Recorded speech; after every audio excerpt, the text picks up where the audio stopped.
What's up, tech heads? Welcome back to MTG with me. Just made it back into Diamond, so plenty of time to get into Mythic before the end of the season, end of the month. I did play an interesting deck that I was not able to record. It was a Gruul deck, so green-red, and it used this card. So, I'm not trying to say that. Cacophony Scamp, whatever. It's a 1/1 for 1. When it deals combat damage to a player, you can sack it if you do proliferate, which would help my board state because I have a lot of +1/+1 counters. It would help my planeswalkers because those loyalty counters can go up 1, and even better, when it dies, so even when you sack it, it deals damage equal to its power to any target. That's a very key distinction. I think that is useful just as its own. So I think I'll get rid of Hopeful Initiate and put that in, because I can pull it back to my graveyard over and over with Sarah. As far as sacking it, that's a good amount of damage early game. It's also a warrior, so don't want to overlook that. That would help me get extra combats in. It's something that you don't want to block early game because it'll get rid of your early board state. And it's really, at face value, a lot of people aren't going to see that and be like, oh, that's valuable. Another thing that I was thinking of putting in is Fearic Blast, which is a little tough on the CMC. It's a 4-drop. The only reason is because that would mimic one of the decks I had before that helped me get into Mythic. And let me see if I can find it for you. The benefit to having this card is it says sack a creature, deal damage equal to its power. The card itself already has that ability. So what you'd be doing is, oh, here it is. What you'd be doing, and this is at instant speed, is the same twice. So additional cost to cast a spell, sack a creature, so you sack the creature. Its ability goes on the stack, deals damage equal to the sacrificed creature's power to any target, so I can hit a player. So I can hit the player, and hit the player again for the power. So let's say, I don't know, let's say I had double strike on it for some reason. It would hit again, and then if I were to sack it, I would deal its power, and if I sacked it with this, I could do it again. So that would hit for 4 times. So it really just needs to hit for 5, and that's 20 lethal, which is pretty strong. I think that's really good. That's a lot of a sequence, though. Like, you'd have to have a lot in order for that to happen, so that's not ideal, but I do like that it's a 1-drop. Hopeful is great, but it's specifically great against enchantment decks, which I'm seeing a lot less of in the Diamond, and past that. It's just a lot of aggro mono red that I'm seeing, which I'm favored against right now because of the lifelink and the resilience that I have. So the 1-drop red would help me with that. Like I said, it's also a warrior. We'll go back to that real quick. So there's a lot of things with that would work and help my deck. As far as another strategy, I do have another strategy that is pretty mean.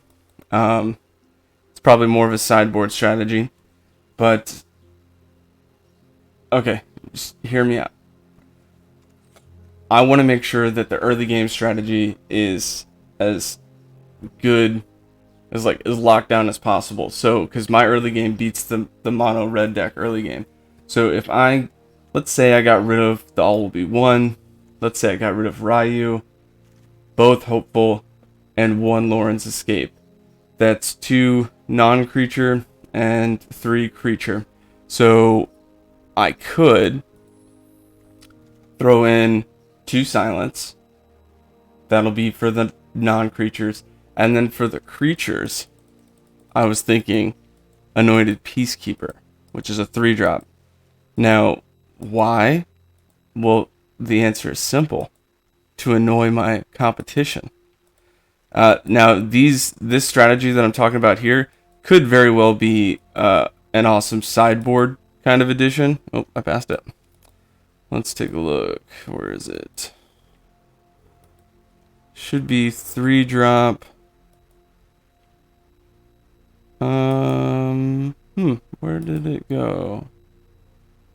I know it's in here. So basically what it's going to do is it's going to push back my opponent for 2 CMC. Oh, there it is. Okay. So it's 3/3 vigilance, which is great. The 3 power is awesome for Gobakon because I need things with power 3 to hit Gobakon and get that indestructible thing going on. When it enters the battlefield, look at opponent's hand, choose any card name. So it allows me to see the hand and pick, which is better than the silence originally. That doesn't let me see my opponent's hand. So I have to find some way to know what's in my opponent's hand before I pick the card to get the value out of that one. But anyway, enters the battlefield, look at opponent's hand, choose a card, costs 2 more for them to play that one. Their abilities, unless their mana abilities, also cost 2 more. It's not a legendary, so I can play multiple of them on the battlefield, and it's 3 CMC or less, which means I can pull it from the graveyard too. I can get it with Elspeth, all great things, very much in sync with the rest of the deck. So that might be a better play. Now, I'm not sure which angle to take that, because right now, this is great. It's got me into Diamond. It's very strong. I hardly am getting to mid to late game with the wins that I am getting. So all B1 is most likely coming out of the deck. Ryu's great. With the warrior thing, I may want to keep him in though. So do I go for a faster early game and just try to solidify that? Or do I try to push my opponent to always have a mid to late game? I don't know. Or no game at all. If I can ideally get the right cards out of their hand, then they won't be able to play anything, and that would be just hysterical. But as far as the sideboard, this is all trash. This is just stuff I threw in there randomly. Again, I'm just playing best of one-ofs at this point. As a free-to-play player, this is probably the way to go. You don't want to play the multiple games because you're not going to have as many rares, not going to have as many things to be creative with. I only have 1 rare and 2 mythic rares to use, so either strategy that I just talked about, I have the cards available to make that and to get that to work. But we always got to think about the next set coming out too. I want to make sure I have enough mythic rares and rares so that when that set comes out, I'm not, behind on the strategy there. That's enough deck talk, though. Let's jump in and show you what Diamond looks like.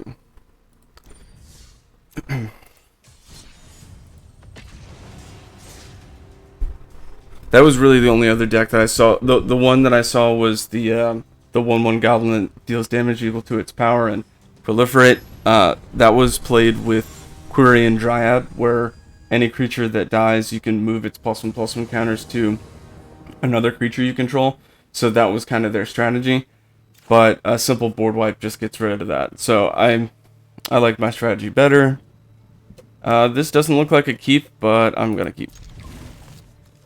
Hopefully we'll draw into the mountain. And if not, at least we got 3 mana. 4 is pretty much the curve. Alright. I don't think you can see. Oh, you can't. My opponent is ranked at a higher diamond. Once you get to diamond, there's not that many people in there, so sometimes you'll be paired with people higher than you. Once you get into high diamond, sometimes you do pair against mythic as well. We're playing a Rakdos deck. So while I could play Adversary, it's probably best just to see what my opponent has. So we'll do Gobakon and just see. Okay, their 3-drop is clearly the Planeswalker. And they've got a Troxa for 5. They can pull a creature card from their graveyard to the battlefield. Do they have anything that makes them discard? Not that I can see. We'll get rid of, I don't know how to say that. Nixilus, whatever. 2-drop. This is the harvester that sacks itself to deal twice or to do -1/-1 equal to the number times 2 of the blood tokens that you have. Sorry, that was confusing. I will play these 2 in the hopes that I can get to Gobakon. I have a feeling he's going to sack and get rid of Adversary. It's another reason that this one drop is kind of meh. The only other reason that I don't like the 1/1 Goblin that sacks for its power is it'll mess up the mana curve. Right now I'm splashed in for Facebreaker, Angel Fire Ignition, Ryu, and All Will Be One. But if I get rid of Ryu and All Will Be One, those two cards are the only ones that'll have red, so I can reduce that. But having a 1-drop red is a little tough. That means most of the hands that I'm going to pull that have that in the opening hand, I'd have to readjust the whole mana thing, and it's not ideal. Looks like we didn't get our land. Probably should have mulled that. Next turn we will face that Planeswalker if they get a land. And cards in the graveyard. They do have Atraxa. How did they get Atraxa in there? What let them discard?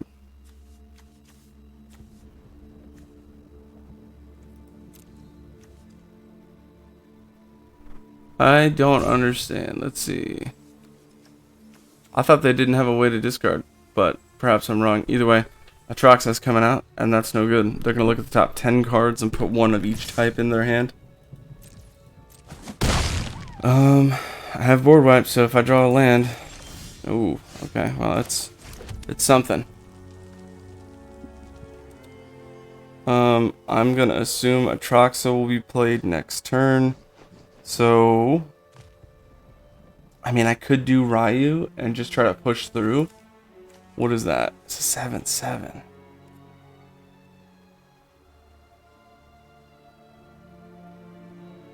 Tell you what, I'm going to play Ryu. I know they're going to play Atraxa, and that'll take up their whole mana. So there's not much else they'll be able to do. That's definitely their favorite play.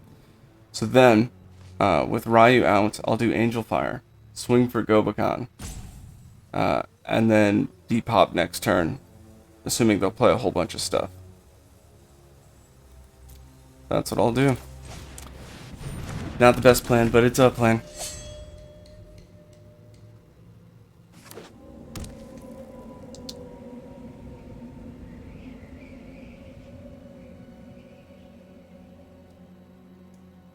The other thing with the 1-drop red that would be hard to play is if I play it even my tap lands. So I've got 8 mana that produce red, or 8 lands that produce red mana, and if I do the dual land for turn 1, it's going to come in tapped.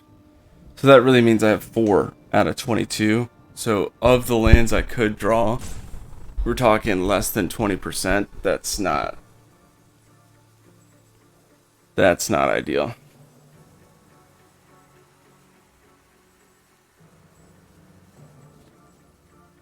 This should be Atraxa from the graveyard. Not sure why my opponent is... Yeah, there it is. They're going to look at the top 10. I'd like to see the cards. They're going to pull Cut Down, and... Oh, they can't cut down him. He's 6. If you add the power and the toughness. So, Cut Down's not going to hurt us.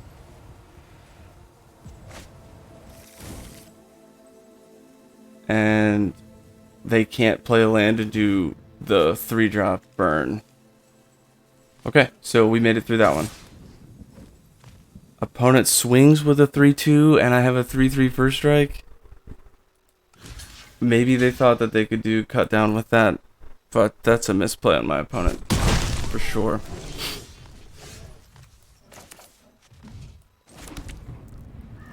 I am gonna do... I'm gonna mess with my opponent here because I don't have much that I can do. So I'll do that. Just tap some specific mana, getting them thinking that, hey, wait a minute, he did that on purpose. He might have something in his hand. So I'm gonna do 10 damage at this. Block, excellent. You're not gonna block again. Excellent. Another thing that's important about that Angel Fire is now we're out of range of that board wipe. Excellent. And now it's going to be a 6/6. And turn. Love it.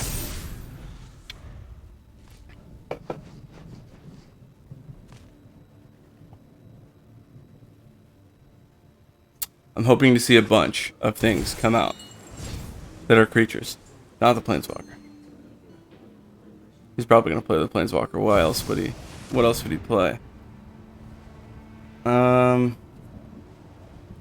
Lose 2 life, I think, is what he'll do, even though I'm at 24.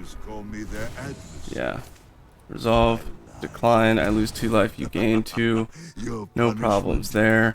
Swing it over for 7, Vigilance, Lifelink, easy move by my opponent. This card is just ridiculous.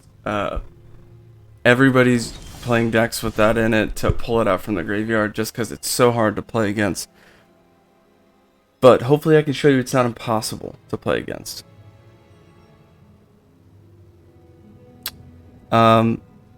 Okay, so here's what I think the best play is. I'm going to sack Light Shield Array, board wipe, get rid of Nixilis, hit my opponent, gain 12.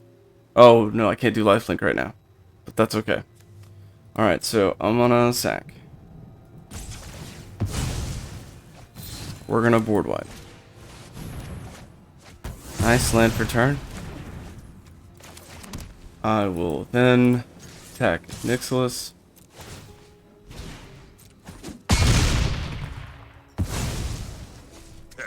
Not worth the effort. Okay, and so next turn should be a 16-point swing. Lifelink, assuming I can keep him alive.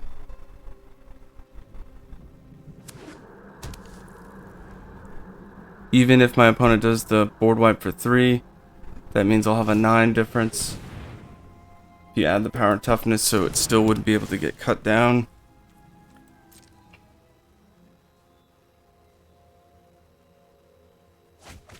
Ooh, draw 2. Could be any number of things here. Oh, no. Okay, that stinks. It's going to make me sack it, which is unfortunate.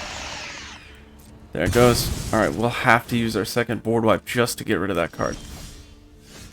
And there we go. Do I have any Illuminator Virtuoso? I do not. That would be great right now, because I do have 6 mana, so I could play Sarah and pull it back. I gotta be aware of that board wipe, though, my opponent has. Oof, Bitter Reunion is tough. It's when they could sack it and give haste. So I think my opponent's looking for another Atraxa. But they don't even have the mana to play it. They have to pull it from the graveyard. So, wait, is it still there? It is still there. So they're probably going to look for the 5 card drop that lets them do that. That's probably the only way this deck's doing it, at least that I can tell, because it doesn't have green splashed into it. Okay.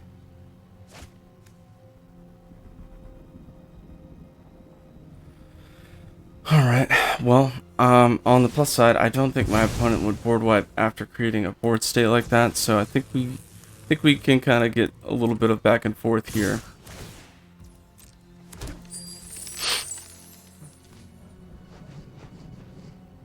I need lifelink, so I'll go ahead and play Sarah, pull Adversary, and go that route. Unless I draw Virtuoso. If I draw Virtuoso, we're just going in. Did not. 4-drop. Yeah, I'll do that.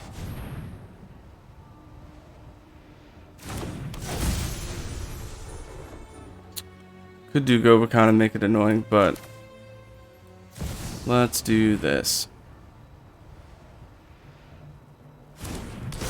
Another thing that's cool with Gobakon is when you play that with Sarah Paragon, it has the ability whenever, here I'll show you, on Adversary you'll see there in blue, whenever this would be put in the graveyard, exile instead, gain 2 life.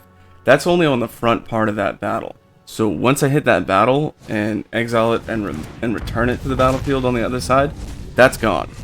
And so I can just, with one Gobakon, keep playing it, hitting it, and sacking it, and doing all that.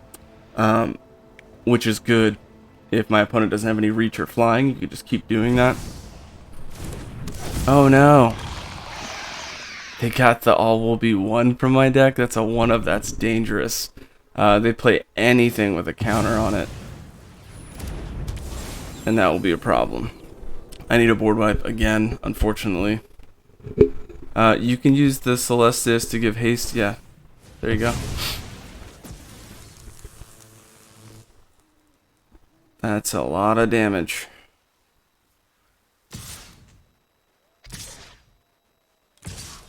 $11, I got a block. I will, oof. Okay. So if I block the 4/5 with a 3/1, I'll cover that +1. Okay, so if I block here, I'll gain 5. Puts me at 16. And then I'll lose, looks like 11. So I'll be at 5. Oof. I mean, there's not much else I can do. I mean, I could block. Yeah. Any other way is not really going to help me. Either way, I'm losing adversary, so I might as well chop something bigger. Can't chop the trample, because that's not going to save me as much mana or life. Alright, so because I blocked a Sarah, I'm at 7.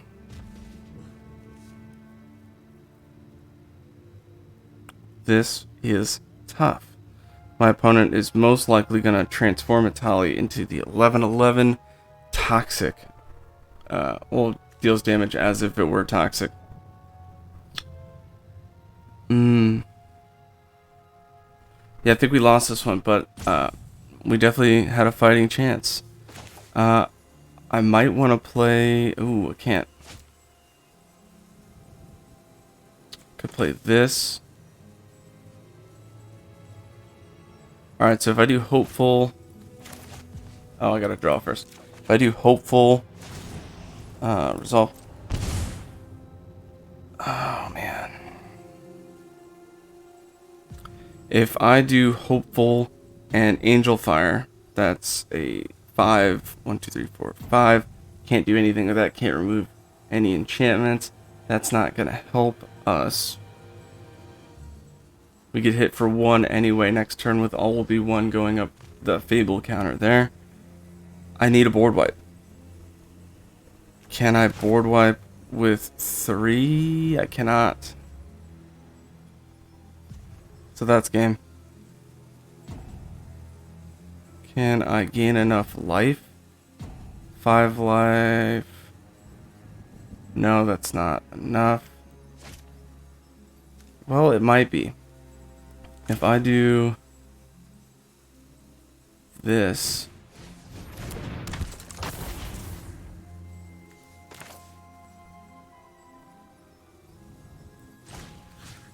okay, this is crazy, but it might work. Just need to get one more turn.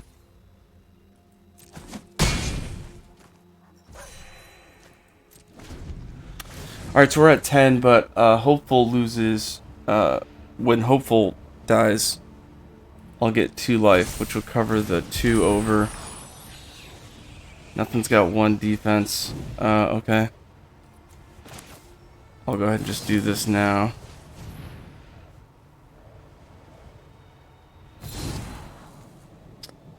I've got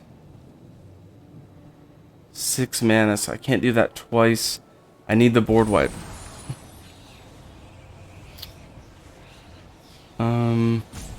And I'm not even close to doing lethal in 2 turns. As bad as I want to use that, I'm gonna have to push it down. We're looking for a board wipe. This is not a comfortable board state. Talia should transform, swing for 11. Yes, that's the move. I have to block Atali. There's no stopping that. . Opponent has 1 open mana. Okay, so if I block there and there, I will get hit for, what is that? That's 9, 10, 11 damage, which will put me at -1 +1, just barely. And I'll get rid of Sheldred. If I block any other way, if I block there, I'll take 5, 6, 7, go down to 1.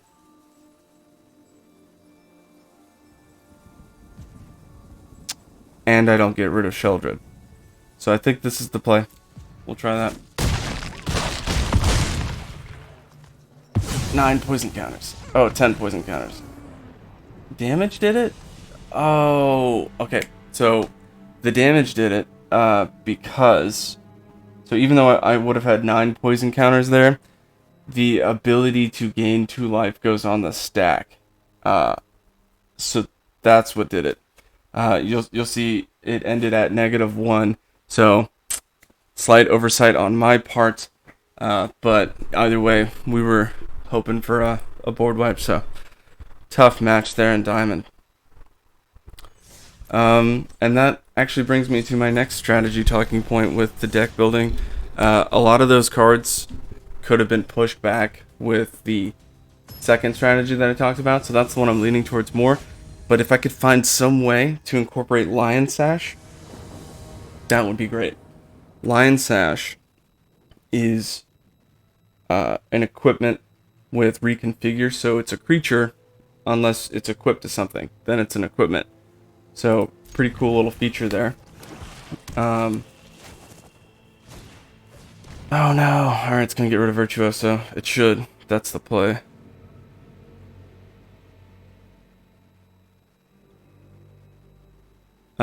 But anyway. No, got rid of the board wipe. What? Alright, this opponent didn't think that through. Unless they're just going to remove the creatures anyway, in which case, that is the better play. What are you going to do, Morphe? It's probably going to get removed. I mean, I suspect. No! Ooh, misplay on my opponent. Here comes the damage.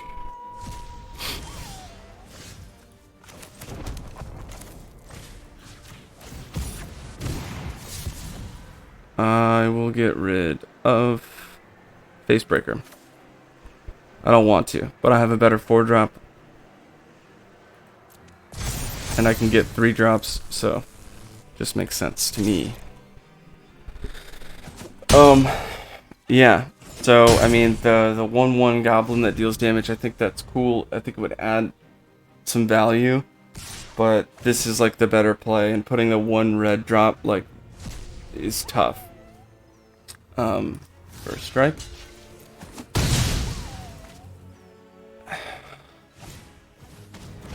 Interesting play from my opponent. There goes Angel Fire. Unless they take Ryu. Either way, it hurts them. But, oh, they got Ryu. Okay.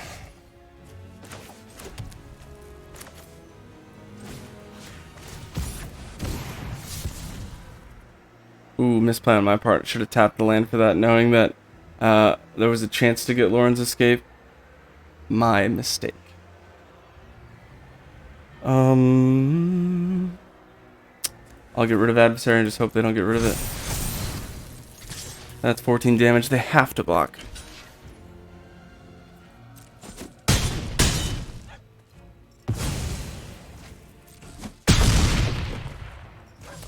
And hopefully we don't see some removal. If we don't, that's game. But yeah, like I was saying, with Lion Sash, there's a removal aspect of it. For one plane's pumpable, so even late game could help you solve a graveyard problem like Atraxa being in the graveyard or anything like that. It would definitely hold a lot of water in that kind of thought.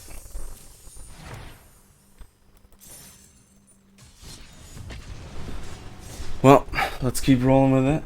Video's not too long. As you can see, in Diamond, there's a lot of black, red, blue, black. There's going to be just, I suspect black, green would still make it this far. This is close to a keep, and I shouldn't keep. But it's got 3 land. It's got all the stuff that I need. I just have to draw the creatures. We're gonna, whatever. Let's see. Let's see what happens. Mila over here. It's my pet. You can only see it in the beginning because, you know, I'm in front of it, but it's a good pet. I didn't need to do that, but I did that anyway.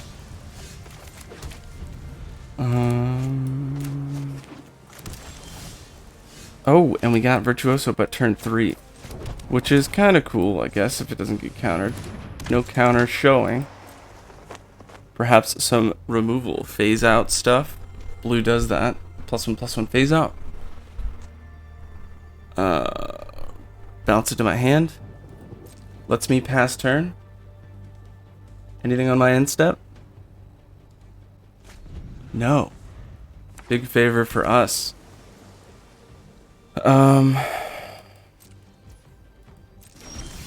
And we got a land. That's disgusting. Is it highlighting Blast Zone, keeping Lauren's Escape open? It is. Does that get countered? They didn't have a counter last time.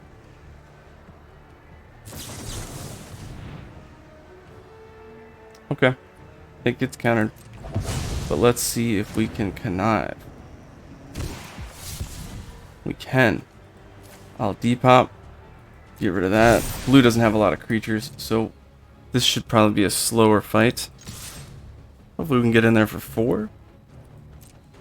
I do have 2 Lauren's Escape, so I can use it if I need to. Do you want to make it 6? No? Okay, we'll wait till next turn. Emuo is my opponent's name. Nothing fancy yet. At this point, I can just keep swinging, and I've got enough escape there to just make it worth it. So we'll see what my opponent does. 4 open mana. Looks like we're favored in this board state, so we'll see how it plays.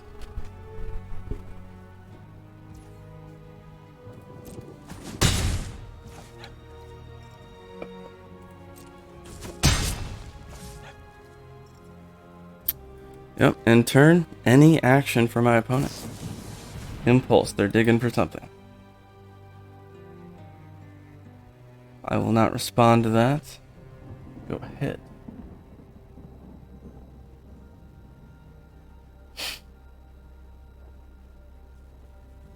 Hopefully I can get 1 more mana. That way I can try the Angel Fire thing again, speed this up a bit, but if not, we're going the slow route.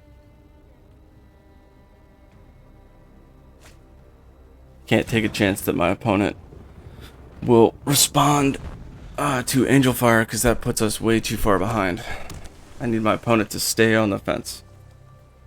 Now I could speed this up because I have multiple, and I want my opponent to do something.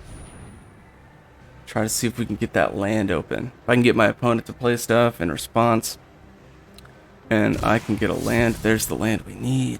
Excellent. I'll get rid of Depop. And Adversary. I do need creatures just in case. I've got my plays, so I'll keep it. My turn. Land for turn. We will go for Angel Fire. I think at this point I could even get rid of Sarah, just because I know I need that 1 drop.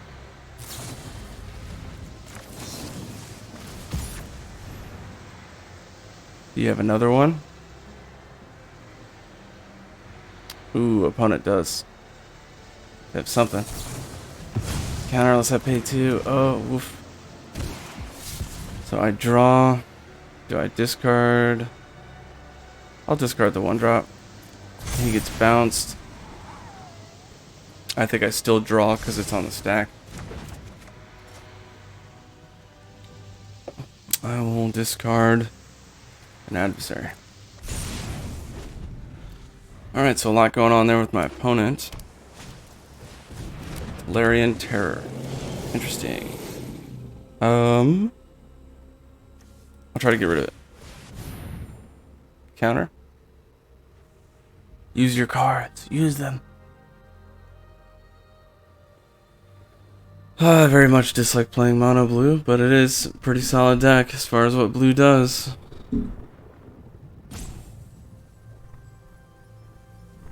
Counter? Maybe counter? Maybe not? Maybe you just want to let the timer go out. I don't know. Ooh, opponent's going to pull it back. That's just the same for me. That's another reason Lion Sash should be good against this deck too. It costs 1 less each for each card in the graveyard. Instant and sorcery. Instant and sorcery. So that would help push that back to a 7-drop. Currently they have 6 mana.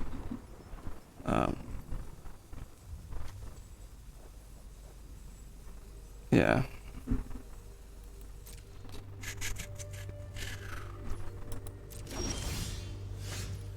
Alright. So there's no way Blast Zone is really going to help me with that. Let's try to get Virtuoso out. Counter. Bounce, maybe? Something. Do anything.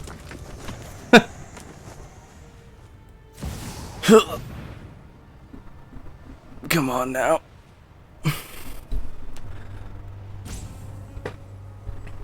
Oh man. If I knew I was playing blue, I would have started another video. Just because this is what they do. This is all that they do. Every single time. Oh, go ahead, let the timer go down. 3 cards in hand. Thinking, should I bounce this? Should I counter this? Should I just wait even longer and hope my opponent quits? Not gonna happen, buddy. Decline. Next.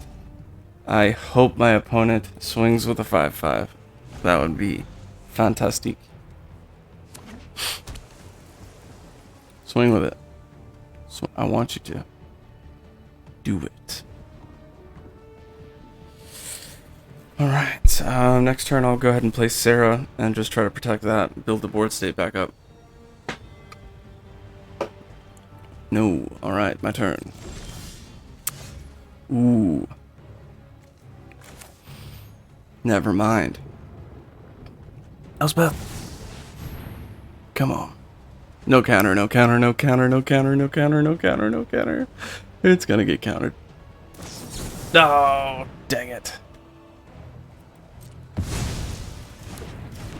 It's fine. It's only the best card in my deck. No attacks. Enter. You monster. How dare you?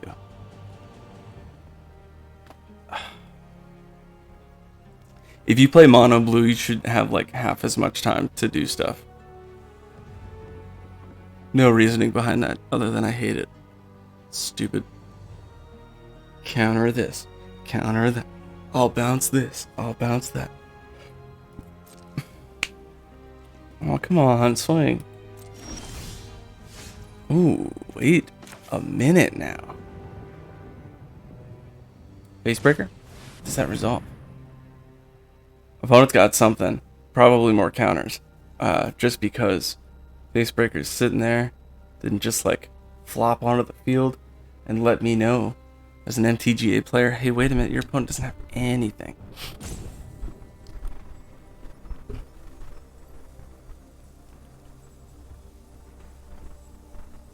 And shoot, at this point with face breaker down, if I can get that, I'll swing with both just to see what happens.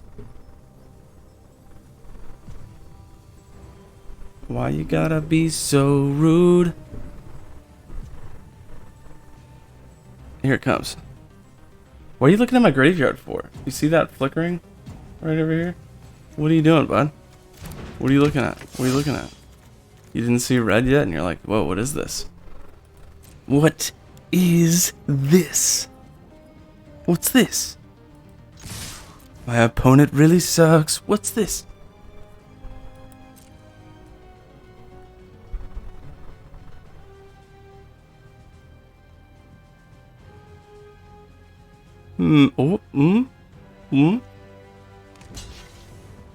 Asshole. Okay. Was hoping that Illuminator would hit so that I got the treasure tokens. I do want to hold on Lauren's Escape, and it hasn't been played from the graveyard. So, I think I'll take the 3 damage, let that trade happen.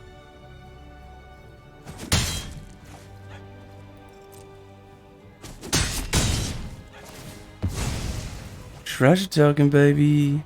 Yeah. Okay, alright, okay. Stupid. Okay, so they're gonna draw cards equal to the number of islands that they control, and then discard 2. They'll probably get their Djinn thing that they need. Instant speed, it's at the end of my turn, so they're gonna get everything that they need to counter and continue doing this nonsense. Oh, I hate it. I have Lauren's Escape, which will probably get countered. The Djinn, I think, costs 4 mana. What are you doing to me, bro? Get out of here with that. Opponent's at 9 mana. View battlefield. Okay, exile. I've only seen one of those. I am gonna pass it. I want to see Angel Fire. Would be ideal.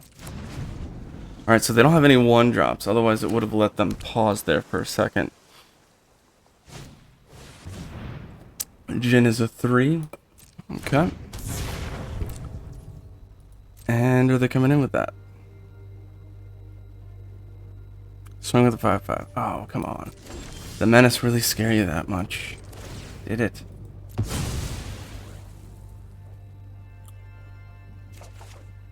Ooh, that'll get countered for sure. You love seeing that. Haha.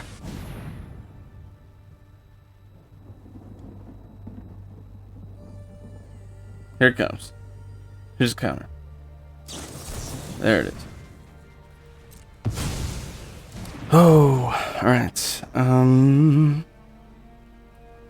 That is a lot of damage coming over the top. So I will not attack. I'll wait for my opponent to make a move. Slowly creep up Blast Zone. Try to take care of the 3-drop. Assuming that my 3-drop will be out of the way anyway. Oh, the slow matchup. Very fun. So fun.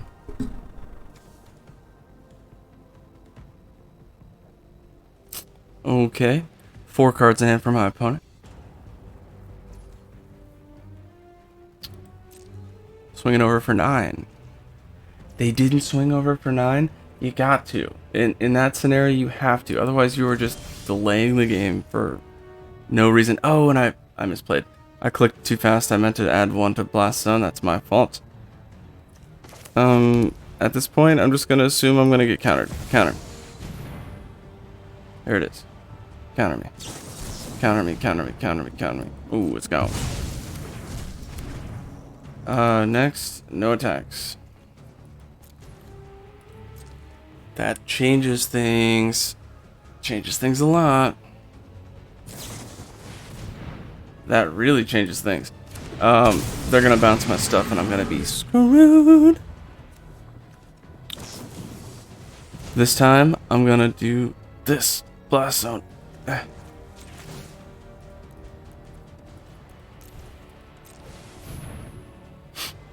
So that would have at least put it to me on this turn to get rid of the 10-4 on like the turn coming up. But either way, I would have gotten hit for 14 min. 15, put me at 7. Yeah, this is a tough one. Not fun for either player. You only play mono blue if your goal is to not have fun. Or if you enjoy hurting others. Oof.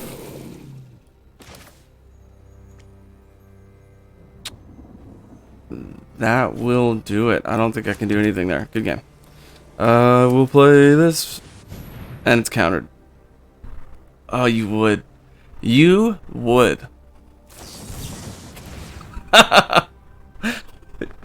Asshole. Oh, man. Swing for 3 because I hate you.